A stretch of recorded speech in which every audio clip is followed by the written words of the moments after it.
बिस्मिल्लाहिर्रहमानिर्रहीम, अस्सलाम वालेकुम नाज़रीन। प्रोग्राम आप देख रहे हैं 7 से 8 सना हाशमी के साथ। मुझे उम्मीद है कि आप तमाम लोग खैर खैरियत से होंगे। पाकिस्तान के सियासी मंजरनामे पर जो ना हो वो कम है।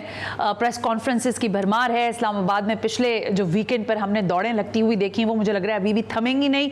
मुल्तान में गो के अब से कुछ देर पहले मौलाना फजल रहमान साहब ने एक धुआंधार प्रेस कॉन्फ्रेंस की है और ये सारा मामला चल रहा है। वहाँ हमें पता है कि कल PTI ने एक जिसे कहते हैं जलसे के लिए NOC मांग रखी थी, तो उनको अब जल्लू पार्क में बहरहाल इजाजत मिल गई। ये वो सियासी मंजरनामा है जिस पर रोजाना अब मेरे ख्याल से मुतवातिर तौर पर बात हो रही है। लेकिन जिन चीजों पर हम बात नहीं करना चाहते वो पाकिस्तान की बेहतरी की बातें हैं। आज का मौजू हमारा ये है और हमने कोशिश की कि जरा मुनफरिद मौजू चुने। वजह क्या है? क्योंकि पाकिस्तान के उन मौजूआत पर हम बात करने से इज्तनाब करते हैं जिसमें कहीं भी हमें लगता है कि थोड़ी बहुत मुखालफत मौजूद है, या हमें कभी ऐसा भी लगता है कि अगर इसको डिबेट का हिस्सा बनाएंगे तो ऐसा लगेगा कि हम धड़ेबंदी करने की कोशिश कर रहे हैं। लेकिन आज के प्रोग्राम का मौजू है, क्या पाकिस्तान में इंतजामी यूनिट्स बनने चाहिए या नहीं।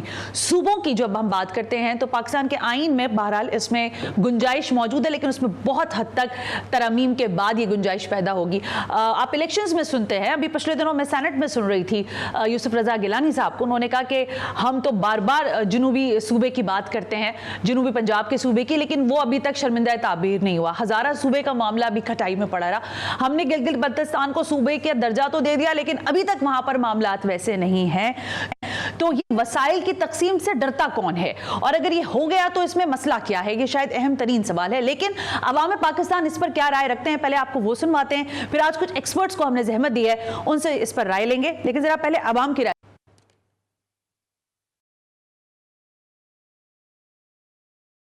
सूबे जब ज़्यादा बनेंगे तो ऑटोमेटिक आम आदमी को भी जो है उसके जो है मराहत मिलना शुरू हो जाएंगे। असल मसले की तरफ आने रही जो महंगाई है, OPPs है, क्या क्या मामलात है, ये तो कर नहीं रहे। नहीं चाहिए, नहीं बनना चाहिए, बिल्कुल नहीं बनना चाहिए। यही कंट्रोल में नहीं आ रहा, हुकूमत के दूसरे शोबे बन के फ़ायदा क्या होगा? अगर कोई मुझसे पूछे कि यार पाकिस्तान में 10 लाख जॉब 1 घंटे में क्रिएट करो, तो मैं कहूँगा 10 नए सूबे बना दो। तो आप देखना कि 10-15 लाख लोग ऑटोमेटिक खप जाएंगे। पाकिस्तान में नए सूबे बनाने की कोई ज़रूरत नहीं है। पाकिस्तान में जो सिटीज़ हैं ना, उनको डेवलप करना चाहिए। जो ऑलरेडी हमारे 5 सूबे हैं ना, उनकी वजह से अभी तक कोई इतनी प्रोग्रेस हुई नहीं है, क्योंकि वही लोग बार बार आ रहे हैं।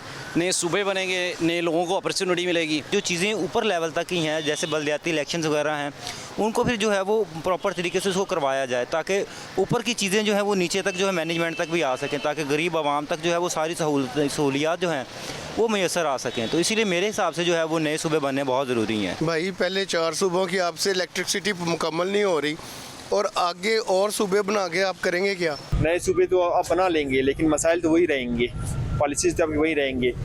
हुकूमत को ये करना चाहिए कि जो नए से आप जो पुराने सूबे हैं उनमें रोज़गार के मौके फराम करें। एक तो महंगाई बहुत है, महंगाई की शरह कम की जाए, फिर उसके बाद अगर इनका मतलब वो है कि नए सूबे बनाए, मतलब वो कह रहे कि हमें बनाने चाहिए तो फिर बना दे। अगर वो मसले पहले जो बने उनका मसला हल कर दे। हर कोई अपना सूबा बनाएंगे तो फिर वो मसाइल और बढ़ जाएगा, और बाहर के ममालिक से हमारे लिए और भी ख़तरे हो सकते हैं। ये बाहर की ममालिक के चाल है कि ये मुल्क को टूटना तोड़वाना चाहते हैं। ऑलरेडी जो बने हुए हैं उनको उनका हक नहीं मिल रहा, तो और मज़ीद बना के हम अपने लिए टेंशन बनाएं। जितने सूबे बनेंगे उतना मुल्क के लिए अच्छा होगा ना, उतने लोगों के जो है ना मसाइल जल्दी हल होंगे। ये सूबे जो है इनसे तंग है, लोग जो है ना भूख की वजह से मर रहे हैं और आप और सूबों की बात कर रहे हैं। आम की राय है जो आपने सुनी, जो कि मिली जुली है। जाहिर है जिस तरह से मुनक़सिम बहुत सारी बातों में हमें नजर आती हैं चीज़ें, वो ये मामला भी हमें दिखाई देता है। लेकिन पड़ोसी ममालिक में अगर आप इंडिया की बात करें 28 सूबे, ईरान में 31 सूबे, अफगानिस्तान में लगभग 34 सूबे हैं। लेकिन पाकिस्तान में क्या मामला हो गया है, हम क्यों इस पर डिबेट नहीं कर रहे, क्यों घबरा रहे हैं? इस वक्त मेरे स्टूडियो में तशरीफ फरमा इंपॉर्टेंट शख्सियत हैं, स्टूडियो में मेरे साथ तशरीफ फरमाए साबिक एडमिनिस्ट्रेटर कराची, इंपॉर्टेंट शख्सियत है, रिसर्च के मामले में बड़ा इंपॉर्टेंट इनका काम और नाम रहा है, फ़हीम उज़्ज़मान साहब। Thank you very much Fahim साहब कि आपने वक्त दिया, बहुत बहुत शुक्रिया। वाया स्काइप मुझे ज्वाइन करने जा रहे हैं अहमद बिलाल साहब, और अहमद बिलाल महबूब साहब को कौन नहीं जानता, सरबराह हैं पिलदैट के। तो सर आपको भी वेलकम करती हूँ, थैंक यू वेरी मच कि आपने भी वक्त दिया। फ़हीम साहब आपसे इजाज़त के साथ मैं ज़रा पहले अहमद साहब से कुछ बात कर लूँ। अहमद साहब, ज़रा मैंने अपनी इब्तिदाइया में कहा कि शायद ये वो मौजू है जिस पर बड़ा इज्तनाब होता है, शजर ममनुआ बना दिया है कि सूबों का नाम लेंगे तो आपने डिवीजन की बात कर दी, आप तकसीम करना चाहते हैं मुल्क को। ये क्यों इतना तकलीफ दे मौजू है, या इस पर बात करने से क्यों सब घबराते हैं, और क्या पाकिस्तान के हालात में हमें इस पर बात करनी चाहिए भी या नहीं? बहुत शुक्रिया। देखिए, सूबे दो तरह से बनते हैं, या तो शनाख्त की बुनियाद पे, आइडेंटिटी की बुनियाद पे। Yes sir. जैसे आपने कुछ नाम लिए, जैसे हजारा का सूबा बनना चाहिए, साउथ पंजाब का सूबा बनना चाहिए या नहीं बनना चाहिए, कराची को अलग सूबा बनना चाहिए, तो ये शनाख्त की बुनियाद पे है। ठीक बात है। और दूसरी जो रीज़न है सूबे बनाने की, वो इंतज़ामी बुनियादों पे है। आपने भी जिक्र किया कि इंतज़ामी बुनियादों पे बनने चाहिए। मेरी ज़ाती राय ये है कि इस वक्त शनाख्त की बुनियाद पे तो सूबे बनने के लिए बिल्कुल भी राय आमा हमवार नहीं है। उसके ऊपर बहुत जज्बात मुश्तइल हो जाते हैं जब हम सूबों की बात करते हैं। न खैबर पख्तूनख्वा तकसीम चाहता है कि वो हज़ारा के लोग उनके सूबे से अलग हों, ना सिंध के लोग ये चाहते हैं कि कराची का अलग सूबा बने। तो उस पर तो जज्बातियत बहुत बड़ी पैमाने पे हायल है। लेकिन इंतज़ामी तौर पे अगर आपको सूबे बनाने हैं तो मेरे ख्याल में अगर वाकई इंतज़ामी मसाइल को हल करना है तो उसके लिए बेहतरीन तरीका ये है कि आप सूबे बनाने की बजाय आप मकामी हुकूमतों के निज़ाम को मौसर एक निज़ाम की शक्ल दें। जो सूबे बिल्कुल नहीं दे रहे, वो सूबे बिल्कुल इस बारे में उनको कोई हकूक नहीं दे रहे, उनको वो कानून के अंदर अगर कोई चीज़ लिखी भी होती है तो फिर भी नहीं देते, ना उनको माली खुद मुख्तारी देते हैं, ना उनको इंतज़ामी खुद मुख्तारी देते हैं। और अगर वो इलेक्शन भी नहीं कराते कि इलेक्शन करवाने पड़ जाए तो इख्तियारात नहीं मिलते, इख्तियारात मिल भी जाए तो थोड़े दिनों बाद वो डिसॉल्व कर दिए जाते हैं। तो ऐसे में नया सूबा है वो बहुत महंगा सौदा है। नया सूबा बनेगा, उसकी असेंबली बनेगी, उसके अंदर वो तमाम चीजें जो है कि असेंबली, उसका गवर्नर होगा, उसका पब्लिक सर्विस कमीशन होगा, वगैरह वगैरह ऐसा तो सुपर स्ट्रक्चर बहुत महंगा होगा। लेकिन अगर आप बिलाखिर इस पे गात करना भी चाहें तो हिंदुस्तान ने जैसे किया था कि उन्होंने एक कमीशन बनाया था और वो कमीशन 2-2.5 साल काम किया था। उसकी इकॉनमी पे, उसकी लिंग्विस्टिक्स पे, उसके दूसरे मामलात पे उन्होंने बड़े भरपूर तरीके से गौर किया। उस वक्त गालिबन 14 सूबे होते थे, रियासतें होती थी हिंदुस्तान, वो 28 में कन्वर्ट हो गई। तो इस रिपोर्ट के नतीजे में फिर वहाँ की पार्लियामेंट ने इनकी मंजूरी दी। तो हमें उस तरह से जाना पड़ेगा। इस तरह से अनइन्फॉर्म्ड डिबेट जो होगी वो हमें कोई अच्छा फैसला कराने में मुआविन साबित नहीं होगी। अहमद साहब, इंपॉर्टेंट बात कह दी आपने। मैं जरा फ़हीम साहब का इस पर नुक्ता लूँ, फिर मैं आपकी तरफ भी आती हूँ। फ़हीम साहब, आपका इस पर जैसे कहा कि शनाख्त की बुनियाद पर या फिर इंतज़ामी बुनियाद पर डिबेट ही नहीं हो रही हमारी। तो सबसे पहले तो मैं, अगर आप इजाज़त दें तो मैं अहमद बिलाल साहब को सलाम करना चाहूँगा। बिल्कुल, जब आपकी आवाज़ आए वो भी आपको सलाम करें हाथ उठा के। अच्छा, देखिए, हमने, मैं अहमद बिलाल साहब की बात से किसी हद तक मुत्तफ़िक़ हूँ और किसी हद तक जो है इख्तलाफ रखता हूँ। ठीक, ज़रूर। देखिए, सवाल ये है कि हमें सूबे क्यों मज़ीद बनाने हैं। ओके, ठीक है। तो जब हम सूबे बनाने की बात करते हैं, एक तो हमारी फेडरल गवर्नमेंट है, हमारी वफाकी हुकूमत है, और फिर हमारे सूबे हैं। जी। सूबे बुनियादी तौर पे आप बात कर रहे हैं decentralisation of power and authority, devolution of power. ठीक है, डिसेंट्रलाइजेशन। ओके, ठीक है। अच्छा, देखिए, डिसेंट्रलाइजेशन की सोशल साइंसेज में 3 स्टेजेस हैं। एक है डीकंजेस्शन ऑफ पावर। ठीक है। हम लोग आपस में बैठे, आपस में हमने बांट लिया, जो इस वक्त होता है नेशनल असेंबली में, लोग आपस में बांट लेते हैं, आपस में खेलते हैं। दूसरा है डेलीगेशन ऑफ पावर। मेरे पास है, मैं तीसरी मंजिल पे बैठा हूँ, मैंने दूसरी मंजिल पे कुछ लोगों को कुछ जिम्मेदारियां दे दी, वो अथॉरिटी मेरी है, ठीक है, जिम्मेदारी भी मेरी है, होगा, लेकिन काम मगर वो उनका है। और तीसरा जो है वो डिवोल्यूशन है, जिसकी आपने बात की। Devolution statutory transfer of authority as well as responsibility होती है। दोनों चीज़ें आप हो गई। जब आप सूबे बनाएंगे तो आप बुनियादी तौर पे अथॉरिटी फेडरल गवर्नमेंट से डिवॉल्व कर रहे हैं टू अ लोअर। अगर आप शहरों को अगर एम्पावर करेंगे तो वो रहेंगे सूबों के मातहत, और सूबों के मातहत रहेंगे। जब ये तनवीर नकवी साहब ने जब वो NRB और बना था और वो लिखा था, तो मैंने डॉन में एक आर्टिकल लिखा था और मैंने उसमें लिखा था कि जिस दिन मुशर्रफ साहब की गवर्नमेंट जाएगी उसके बाद ये पूरा का पूरा डिवोल्यूशन ही खत्म हो जाएगा, रैप अप हो जाएगा, क्योंकि सिंध में जो सिंध सरकार बैठी है, जी सर, ठीक है, वो सिर्फ आवाम की खिदमत करने के लिए नहीं बैठी ना। चाहे नवाज शरीफ साहब हों, चाहे परवेज मुशर्रफ साहब हों, चाहे जो भी साहब जिनके आप आगे नाम के आगे साहब लगाते हो, ये सिर्फ खिदमत तो नहीं कर रहे ना, तो फिर क्या कर रहे हैं? इन सबका पेट भी लगा हुआ है। अच्छा, ठीक है, यानी सूबों से कमा भी रहे हैं, ये कमा लेकिन रहे लगा नहीं रहे ना। नहीं तो देखिए, तो अगर लगाना हो तो फिर ये बहस खत्म हो जाएगी ना, डिवॉल्व करनी है अथॉरिटी या नहीं करनी। प्रॉब्लम जो है वहाँ पर आती है।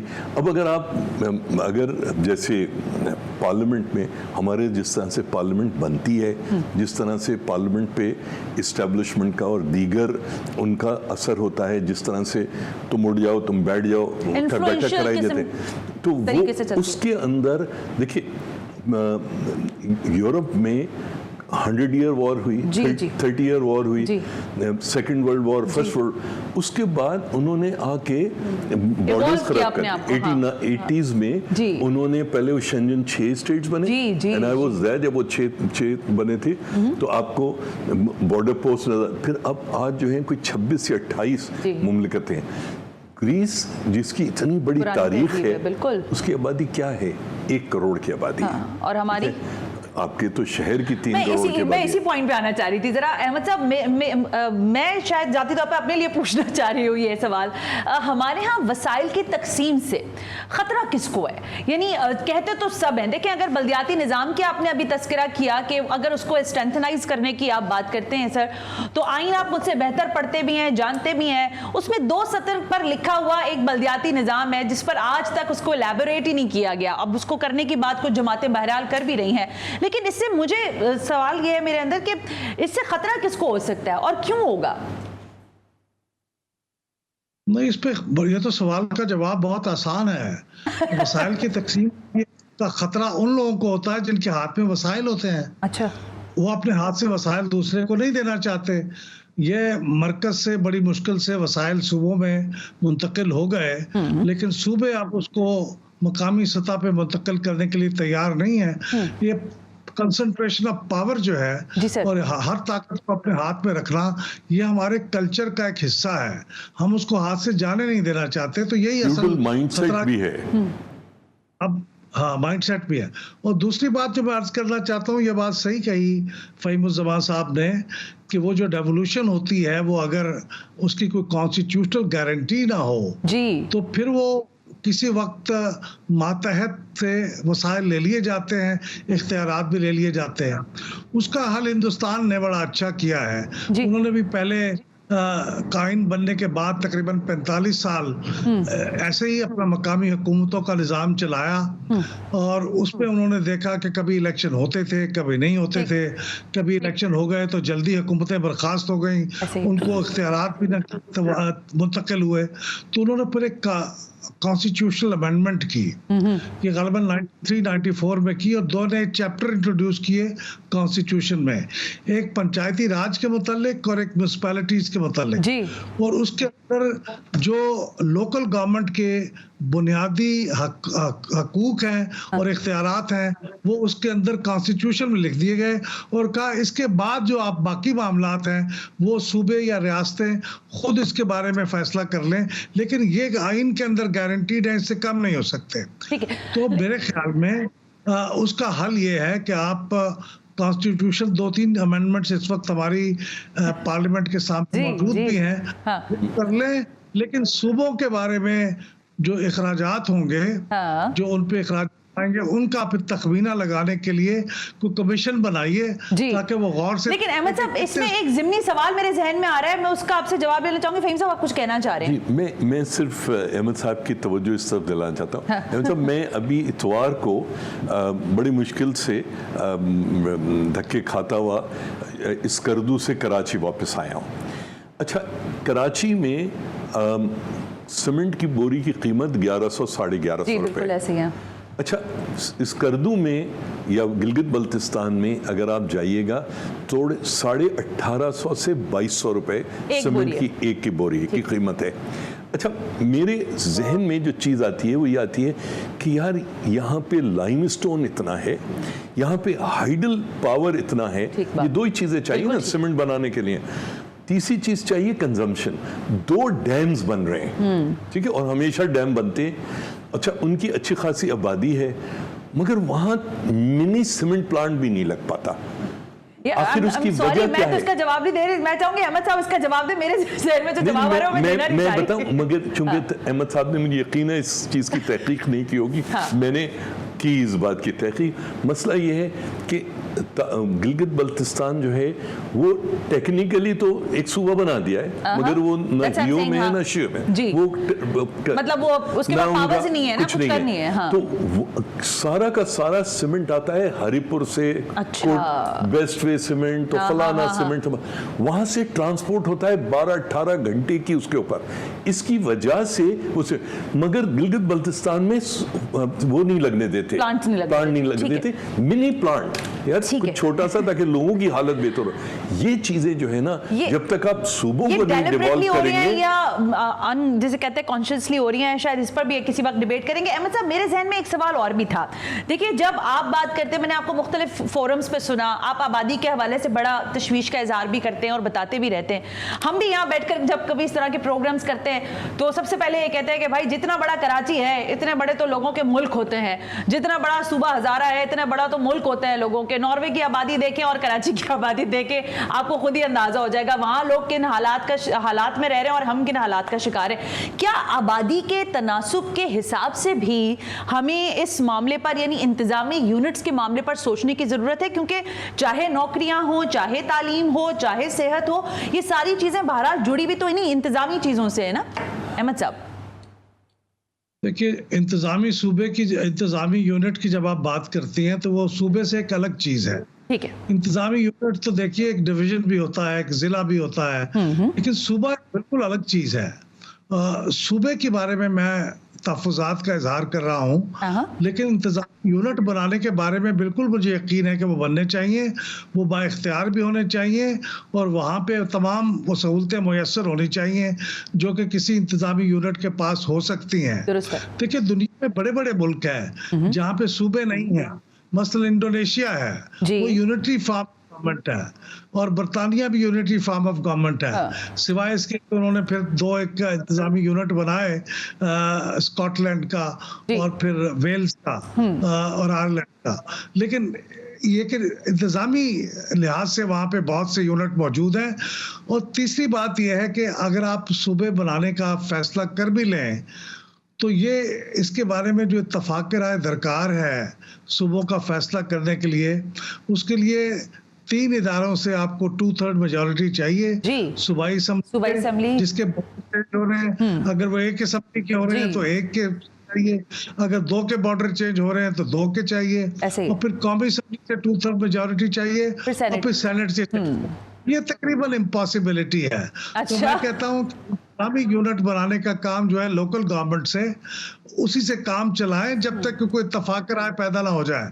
हमें इत्तफाक राय पैदा होता मुस्तकबिल करीब में सूबों के बारे में तो नजर नहीं आ रहा। मैं जाती तौर पे यही समझता हूं। बिल्कुल ठीक है अहमद बिलाल साहब, थैंक यू वेरी मच। यहाँ मुझे ब्रेक का कहा जा रहा है, बहुत बहुत शुक्रिया। कह रहे हैं कि जो हालात हैं वो शायद इस तरफ नहीं जा रहे, लेकिन सवाल फिर जाहिर है हमने पूछना है। लेकिन जो हमें हालात दिखाई दे रहे हैं उसमें ये लगता है कि लोग अपने आप को डिप्राइव महसूस करते हैं। वो ये समझते हैं कि जितनी पावर है, जिस तरह कहा जा रहा है कि ताकत भी है, फिर आप सरमाया भी आपके पास है, तो वो चंद खानदानों तक मुहित रह गया है और वो आम आदमी तक उसको फैज़ नहीं मिल रहा। तो क्या इस ज़िम्मे में कुछ काम हो सकता है? और क्या इंतज़ामी जब यूनिट्स की मैं बात कर रही हूँ तो क्या इसमें ये भी जो आज की दहशतगर्दी के हालात आप ले लें या दीगर और अमन अम्मा के हवाले से अगर आप बात करें, तो क्या अगर इंतज़ामी यूनिट्स का क़याम अमल में आता है या सूबों की अगर बातचीत शुरू होती है तो क्या हम इस अमल से भी किसी हद तक नबरदाज़मा हो सकेंगे या नहीं? इस ब्रेक के बाद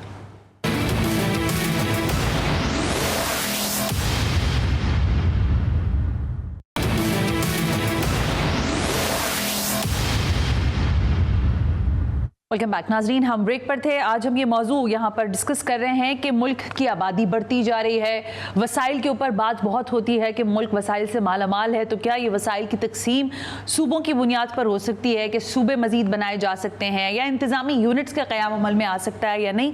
मेरे जहन में एक सवाल आया था, मेरे से स्टूडियो में तशरीफ फरमाए फ़हीम ज़मा सिद्दीकी वाया स्काइप मुझे ज्वाइन कर रहे हैं। ब्रिगेडियर हारिस नवाज, साबिक सूबाई निगरान वज़ीर दाखिला सिंध रह चुके हैं। सर ब्रिगेडियर साहब, थैंक यू वेरी मच कि आपने ज्वाइन किया।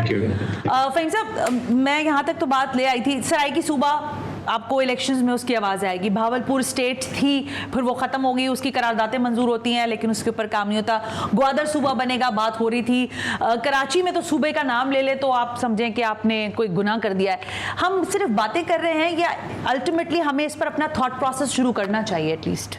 जी देखिए, जहाँ तक आपने कहा जैसे कराची या सराय की सूबा या हज़ारों सूबा, बुनियादी तौर पे उसकी जो है एक एथनिक कनोटेशन है। ओके, ठीक है। अच्छा, उस एथनिक कनोटेशन की वजह से अगर आज सारी ताकत मेरे पास है जी सर, और आप अपनी 1.5 ईंट की मस्जिद अलग बनाना चाहेंगे, मैं आपको क्यों बनाने दूंगा भाई? ठीक है ना। और वो फिर पॉलिटिकल, अच्छा उसके अंदर चूंकि एथनिक वो है कनोटेशंस हैं, तो उसकी वजह से एथनिक लाइंस के ऊपर लोग तकसीम हो जाते हैं, कॉन्फ्लिक्ट आ जाएगा। ठीक है, देखिए दो चीज़ें हैं। अगर आप, मैं अहमद बिलाल साहब जो बात कर रहे थे, मैं उनकी बात से आज की हकीकत में 100% इत्तेफाक करता हूँ कि भाई नहीं बन सकते सूबे। ठीक है, वो कह रहे थे भाई क्यों अपना जान हल्कान कर रहे हो, यहाँ बनाने ही कोई नहीं देगा तो तुम लोकल गवर्नमेंट्स को स्ट्रेंथन कर करो। प्रॉब्लम यह है कि लोकल गवर्नमेंट्स को आज की इस मौजूदा हुकूमत में 2/3 अक्सरियत से अगर अमेंडमेंट आ भी जाए जी सर, तो वो अगली आज से 5 साल 10 साल बाद वो 2/3 दूसरी अक्सरियत से अगर यही सूबे रहेंगे तो उनको डाइल्यूट किया जा सकता है। ठीक हो गया। मगर अगर आप एडमिनिस्ट्रेटिव यूनिट्स की जगह अगर सूबे आप उनकी रियलिटीज़ पे बनाइए कि भाई ये है। अच्छा, एक चीज़ लोग बात करते हैं और बिल्कुल सही बात करते हैं कि अगर 4 की जगह 6 या 6 की जगह 10 सूबे बन गए या 15 बन गए तो उसकी जो एडमिनिस्ट्रेटिव वो है वो बहुत बढ़ जाएगी, उसकी फाइनेंशियल कॉस्ट बहुत बढ़ जाएगी। अच्छा, उसका जवाब ये है कि देखिए, अगर आप, जैसे मैं अमूमन आपके प्रोग्राम में और दूसरे प्रोग्राम्स में कहता रहा हूँ कि देखिए, आप कराची को एम्पावर कीजिए। बिल्कुल ठीक। आप फेडरल गवर्नमेंट से 1 पैसा मत दो कराची को, ठीक है। आप कराची को 1 पैसा सूबाई हुकूमत से मत दें। आप कराची को जनरेट करें अपना। कराची जो है वो अपना, मैं तो एक शहर की भी बात कर रहा हूँ, कराची शहर को आप एम्पावर करें। लोकल गवर्नमेंट, अभी कितने डॉक्टर्स हैं जो कैश में वो लेते हैं, फीस लेते हैं, कोई रसीद नहीं, कोई पता नहीं। कितने इंजीनियर्स हैं, कितने ही हैं।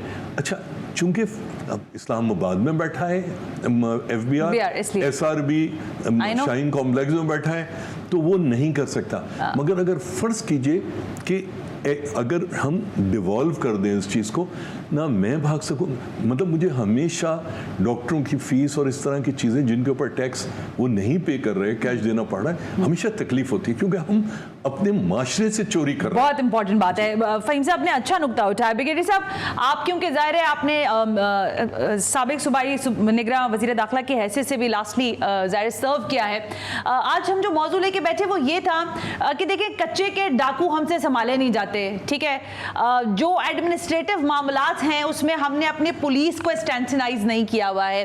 बुनियादी तौर पर मैं ये सवाल करना चाहती हूँ कि क्या आप समझते हैं कि अगर इंतजामी बुनियादों पर भी यूनिट्स बना दिए जाएं या फिर सूबों की ही डिबेट शुरू हो तो इसमें कोई मुजायका नहीं, कम से कम हम कुछ पॉकेट्स जो हम ग्रे एरियाज में हैं उनके ऊपर हाथ डालने में कामयाब हो सकेंगे, जिसकी तरफ अभी फ़हीम साहब ने भी इशारा किया है।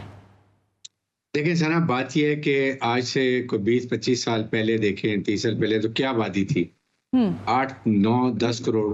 It was more easy to manage.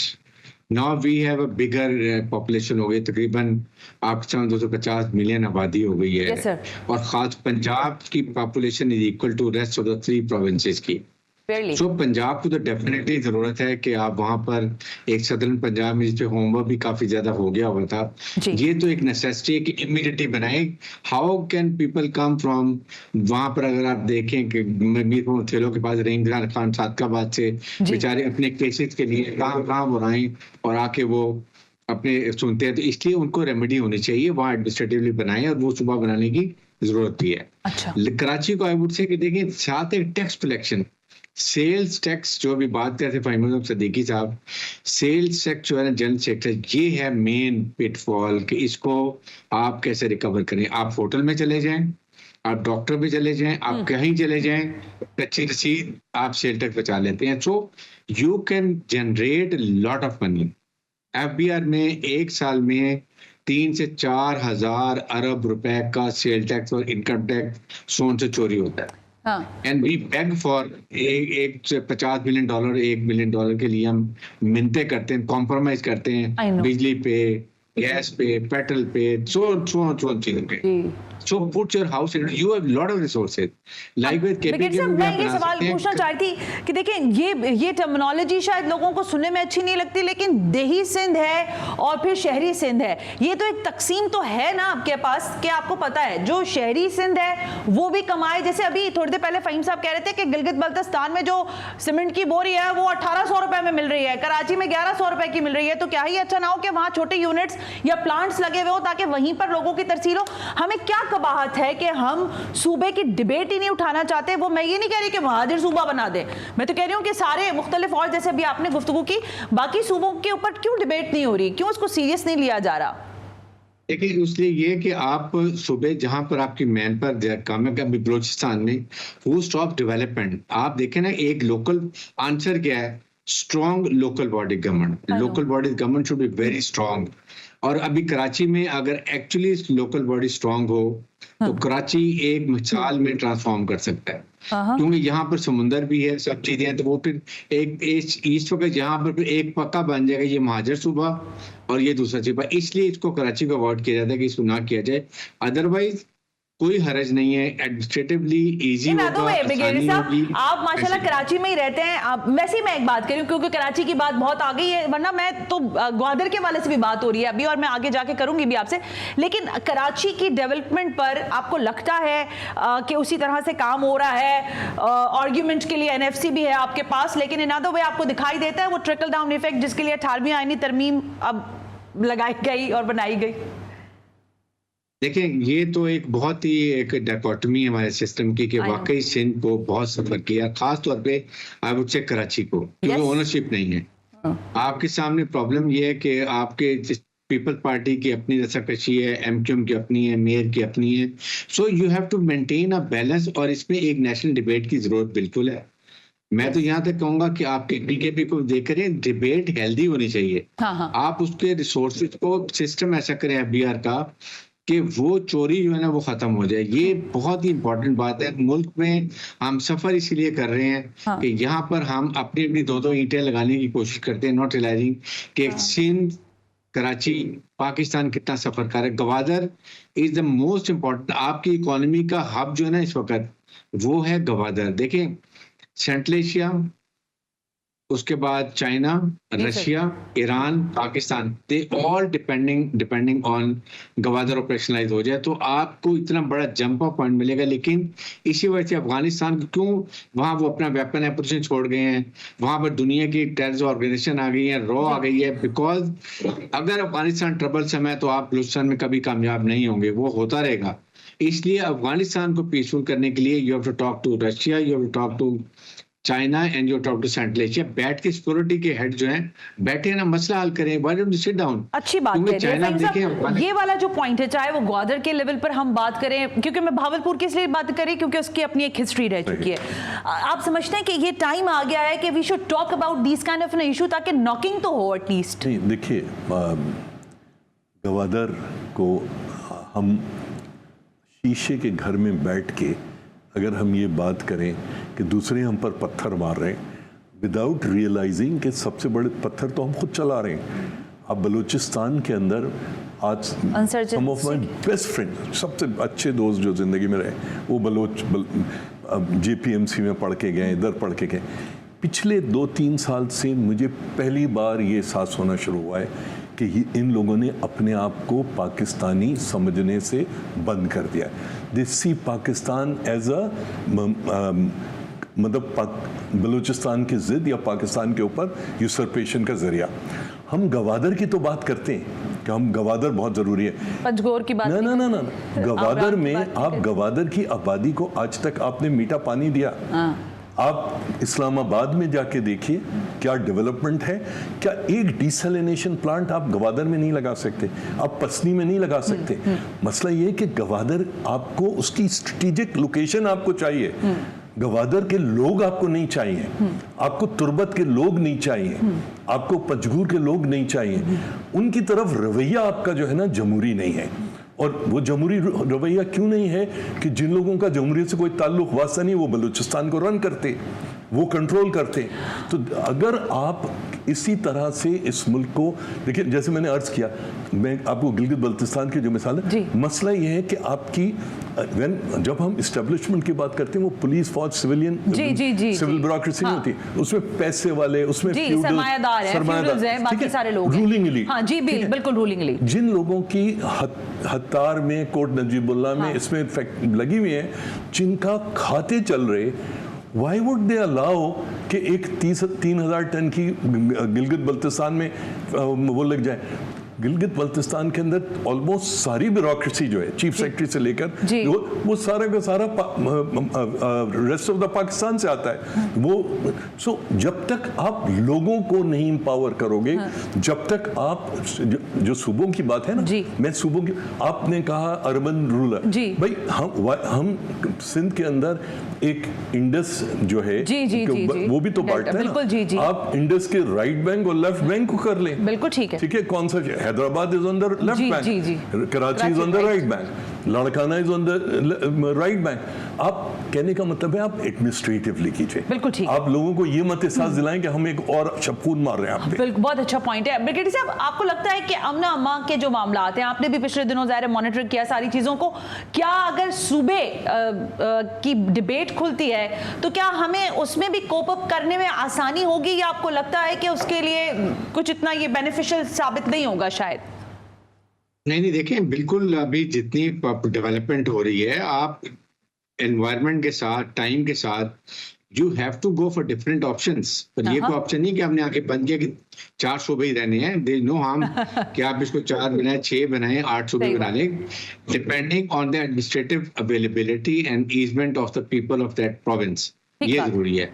इसके साथ सेकंड, ये कहते हैं बलूचिस्तान का इशू जो ना, हमारा ये फेडरल का कसूर है कि बलूचिस्तान के फैसले आपको बलूचिस्तान में जाके करने हैं। फेडरल गवर्नमेंट के मिनिस्टर बैठ के प्राइम से वहां नहीं कर सकते हैं। Second, there is lot of money given to Balochistan. Issue ये है वहां पर पैसा मिसयूज बहुत ज्यादा होता है।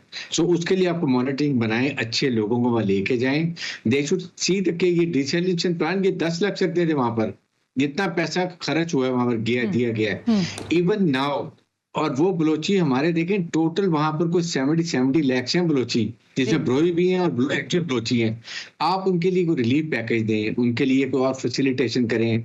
जो गरीब लोग हैं, जमीन है, उनको सोलर के ट्यूबवेल लगा के दें, कुछ उनको मवेशी लेके दें, what ever you give them, जिससे जो उनको रोजगार मिल जाता है, तो वो फिर हॉस्टाइल इंटेलिजेंस के अलग नहीं बनते। हाँ, आप बिल्कुल दुरुस्त बात कह रहे हैं, लेकिन देखिए जब आप केपीके की तरफ भी अगर आप देखें तो वो भी डिप्राइव एक सूबा अपने आप को कहते हैं। बलूचिस्तान का भी आपने अभी तस्करा किया, हजारा पैकेजेस हम साल से सुनते आए हैं कि बलूचिस्तान को दिए जाते हैं। Same with Karachi, specially for Karachi अगर मैं बात करूं, नॉट ओवरऑल पूरे सिंध की बात नहीं कर रही, लेकिन कराची को भी हजारा पैकेजेस दिए जा चुके हैं, लेकिन उसका जो रिजल्ट है वो हमें दिखाई नहीं दे रहा। यानी कि जो आप जिस अवाम की आप बात कर रहे हैं, जिसको स्ट्रेंथनाइज करने की आप बात कर रहे हैं, वो अपने आप को डिटैच समझती है इस्लामाबाद से। वो समझता है कि इस्लामाबाद में सारी पावर है, सारा सरमाया है, they are making us, they are play with us, but they are not कोई कंस्ट्रक्टिवली काम नहीं हो रहा है इस जगह पर। तो ये इससे बेहतर नहीं है कि फिर उनको हम इस डिबेट को ही शुरू करें कि हाँ भाई सूबे बनाए जाए, ताकि इंतजाम इनके हाथ में होगा तो फिर खुद ही पैसा भी जनरेट करेंगे और अपनी जगहों पर लगाएंगे भी। देखिए सना, बात यह है कि 18 अमेंडमेंट में कितनी फाइनेंशियल जो भी एनएफसी है उसमें देखें कि how much provinces are powerful. I know सारा पैसा यहाँ आता है। ये सबसे ज्यादा प्रॉब्लम फेडरल गवर्नमेंट के लिए है। सारे दुनिया के लोन उन्होंने उतारने हैं, फेडरल हुकूमत भी चलानी है, और पैसा 56% जो है वो आपको सूबे में आ जाता है। और वहां पर डेवलपमेंट की nothing, so you have to make this कि आपको ऐसे लोग लेकर आए, ये जो हमारे पास है ना कि जो बड़ा करप्ट है, जिसका पैसा ज्यादा है, वही आपका एमएनए बनेगा, एमपी बनेगा, बाकिरदार लोग, बियॉन्ड रिप्रोच लोग वो नहीं बन सकते। ये सिस्टम ठीक करें। ऑनेस्टली आई फील, दिल की मैं बात कह रहा हूँ कि पाकिस्तान में प्रेसिडेंशियल फॉर्म ऑफ गवर्नमेंट चाहिए आपको, जिसमें you don't What are you saying, Brigadier साहब? यस नो, देखें मैं इसलिए बता रहा हूँ कि This is the another debate. Either people want to be like a presidential form of government or not. Maybe अभी तो हम कुछ और ही डिबेट कर रहे हैं। नहीं देखें, आपके 1973 बिल्कुल आपके ये एक आइन में नहीं है, लेकिन आप ये देखें कि प्रेसिडेंट के पास पूरी उसने 25 करोड़ अवाम में से 20 से 25 टॉप के बिजनेस पे ये पॉलिटिशियन टेक्नोक्रेट लेंगे जो मिनिस्टर बन जाएंगे। एमएनएमपी का क्या काम होगा? सिर्फ लेजिस्लेशन, कानून साजी, ये ब्लैकमेलिंग, ये सब खत्म हो जाएगी। अच्छा, it's a good point I think brigadier साहब। मेरे पास था ये सवाल लिखा हुआ, लेकिन वो किसी और तरीके से था। अब आपने पूरा प्रेसिडेंशियल की तरफ ही कह दिया, तो फहीम साहब मैं एक सवाल पूछना चाहती हूँ। देखिए, आपके यहाँ जो सिस्टम है वो जमहूरियत है, और आप उसको हमेशा क्वेश्चन करते हैं और उसको कहते हैं कि हाँ हमारे मुल्क में जमहूरी निज़ाम ही होना चाहिए।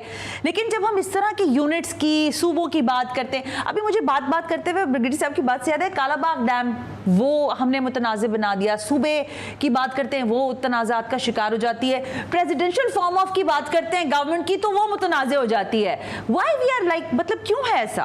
हम कन्विंसिंग क्यों नहीं है किसी चीज में, या रिसीविंग क्यों नहीं है? In fact why you are laughing? देखिए, ये पाकिस्तान एक फेडरेशन है, इसको रिकग्नाइज किया जाना चाहिए, ठीक है? सही है। मसला ये है कि पाकिस्तान एक मशरक़ी पाकिस्तान था, एक सूबा था, ठीक है? सिंध और पंजाब, बलूचिस्तान, KPK, इसके जो लोग हैं उनका कल्चर, उनकी ज़बान, उनका रहन सहन डिस्टिंक्ट है, उनकी हिस्ट्री डिस्टिंक्ट है, ठीक है? आप उसको यूनिटरी फॉर्म में तब्दील नहीं कर सकते।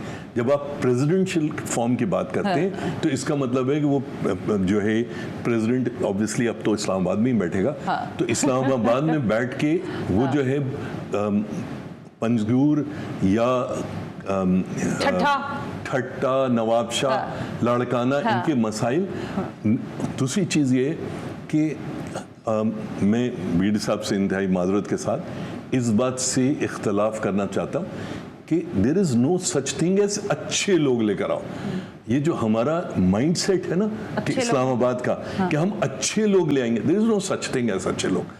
जहां पर कानून होगा, जहां पर कानून की पासदारी होगी, वहां पर नहीं, मैं एक से मुझे बात करना, वहां पर जहां पर कानून होगा और मुझे ये खतरा होगा कि कल मैं गलत काम करूंगा, मैं पकड़ा जाऊंगा, ठीक बात है, मैं वहां पर वो मगर अगर मुझे सिर्फ ये हो कि प्रेसिडेंट जो है मुझे पकड़ेगा, तो मैं तो प्रेसिडेंट के हाथ पैर दबाऊंगा ना। ऐसी हो कि छोटे से छोटा करप्ट से करप्ट आदमी भी घबराए। और आइन जो है आपका इमिनेट करता है लॉ आइन से। लेकिन फहीम साहब, इसमें एक चीज है कि आपका जो सरमायादार तबका है वो उसी जागीरदार को सपोर्ट करता है, वो उसी मोहल्ले के बंदे को, ताकत वाले को सपोर्ट करता है कि वो एमएनए बनेगा, हो जाएगा, तो फिर आगे पीछे 6 काम और हो जाएंगे मोहल्ले वालों के। नहीं, वो कतई नहीं करता।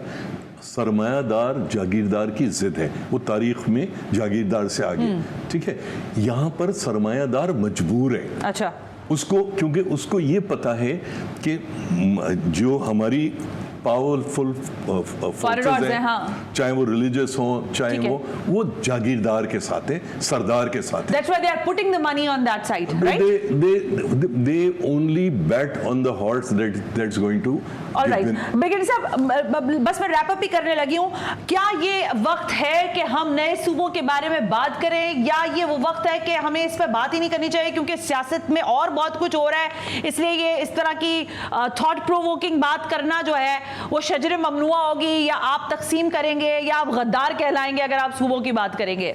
जी ब्रिगेडियर साहब। नहीं, ऐसी सारा बात नहीं है। देखें, पॉलिटिकल स्टेबिलिटी लाइन मुल्क में, उसके बाद बिल्कुल इसको थ्रेश आउट करें। देयर इज अ नीड, आप पॉलिटिकल स्टेबल हो, नेशनल डायलॉग करें, अवाम पॉलिटिकल पार्टीज अपने डिफरेंस दूर करें, become an economical viable, and then please go and discuss. 25 crore 12 crore का एक सूबा पंजाब का can not manage the whole Punjab, it is really laughing stone. इसलिए मैं बात कर रहा हूँ कि और उसके साथ बाकी भी होंगे, सो जरूर करें। मैं तो यहाँ तक कहूँ कालाबट डैम को भी एक फेडरल गवर्नमेंट की कमजोरी है कि वो इसको अथॉरिटी ब्रीफ नहीं करते हैं। बिल्कुल ठीक है ब्रिगेडियर साहब, किसी और रोज, क्योंकि अब आपने भी इजाजत दे ही दी है एक तरह से कि हमें बात करनी चाहिए। फहीम साहब भी कह रहे हैं कि बात करनी चाहिए, बात करने में कोई गद्दारी का सर्टिफिकेट नहीं मिला। बात कर जो हम बात करेंगे तो हम लोगों को एम्पावर करेंगे, हम उनको समझाएंगे, ठीक है ना। कोई खुदा न खासा, मैं तो किसी महाजर या अर्बन से रूरल सेल के डिवीजन की बात नहीं करता, मगर बिल्कुल ठीक बात है। Well thank you very much brigadier Haris Nawaz, आपने वक्त दिया। फहीम उज़्ज़मा सिद्दीकी साहब थैंक यू वेरी मच कि आपने भी वक्त दिया।